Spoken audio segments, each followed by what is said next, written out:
तेलंगाना के वरंगल में जनसभा को संबोधित करते हुए पीएम मोदी ने कहा कि आज मैं भाजपा कार्यकर्ता के रूप में वरंगल में आप सबके बीच आया हूं। ये क्षेत्र जनसंघ के जमाने से ही हमारी विचारधारा का मजबूत किला रहा है।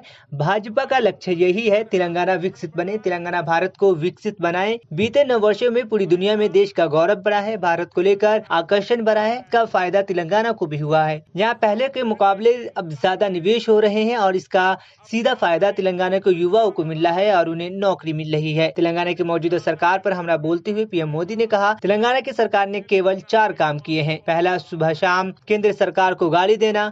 दूसरा, एक परिवार को ही सत्ता का केंद्र बनाना और खुद को तेलंगाना का मालिक साबित करना। तीसरा, तेलंगाना के आर्थिक विकास को चौपट करना और चौथा, तेलंगाना को भ्रष्टाचार में डुबो देना। केसीआर सरकार यानी सबसे भ्रष्ट सरकार, बल्कि अब तो दिल्ली तक इनके भ्रष्टाचार के तार फैल गए हैं। हम पहले 2 राजाओं या 2 देशों की सरकारों के बीच विकास से जुड़े समझौतों की खबरें सुनते थे, लेकिन ये पहली बार हुआ है कि जब 2 राजनीतिक दलों और 2 राज्यों सरकारों के बीच भ्रष्टाचार की डील के आरोप लगे हैं।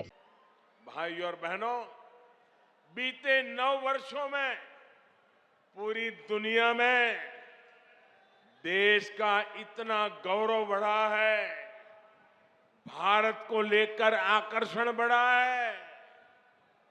इसका भी फायदा तेलंगाना को हुआ है।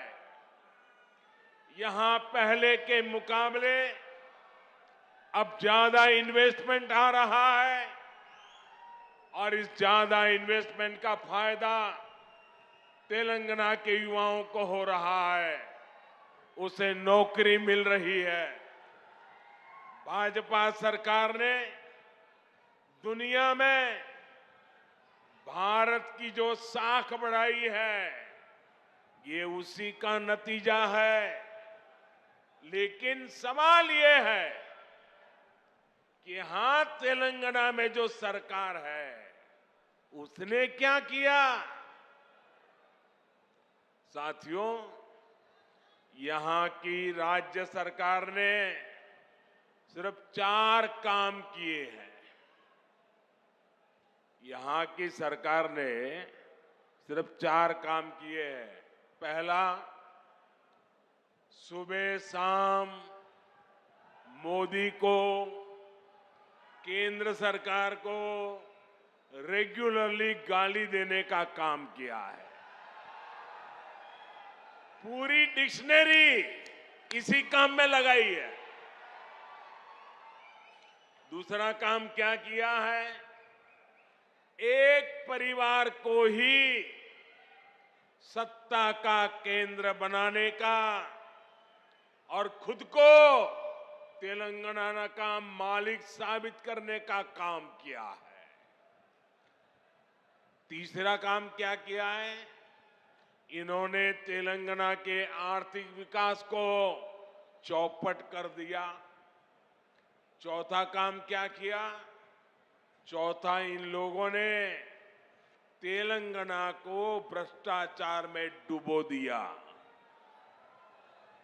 आज तेलंगाना में ऐसा कोई प्रोजेक्ट नहीं है जिसमें भ्रष्टाचार के आरोप नहीं है। केसीआर सरकार यानी सबसे भ्रष्ट सरकार। और देखिए खेल, अब तो दिल्ली तक इनके भ्रष्टाचार के तार फैल गए हैं। हम पहले 2 देशों या 2 राज्यों की सरकारों के बीच विकास से जुड़े समझौतों की खबरें सुना करते थे कि भाई विकास के लिए 2 राज्यों ने समझौता किया, पानी के लिए 2 राज्यों ने समझौता किया, ऐसी खबरें आती थी। लेकिन ये पहली बार हुआ है जब 2 राजनीतिक दलों और 2 राज्य सरकारों के बीच भ्रष्टाचार की डील के आरोप लगे हैं। ये दुर्भाग्य है कि जिस तेलंगाना के लिए जनता ने इतना संघर्ष किया, इतने बलिदान दिए, उस जनता को ऐसे दिन देखने की नौबत आई है। और साथियों, मैं एक और बात कहूंगा, यहां सत्ता में जो परिवार बैठा है, जो करोड़ों को घोटालों में लिप्त है,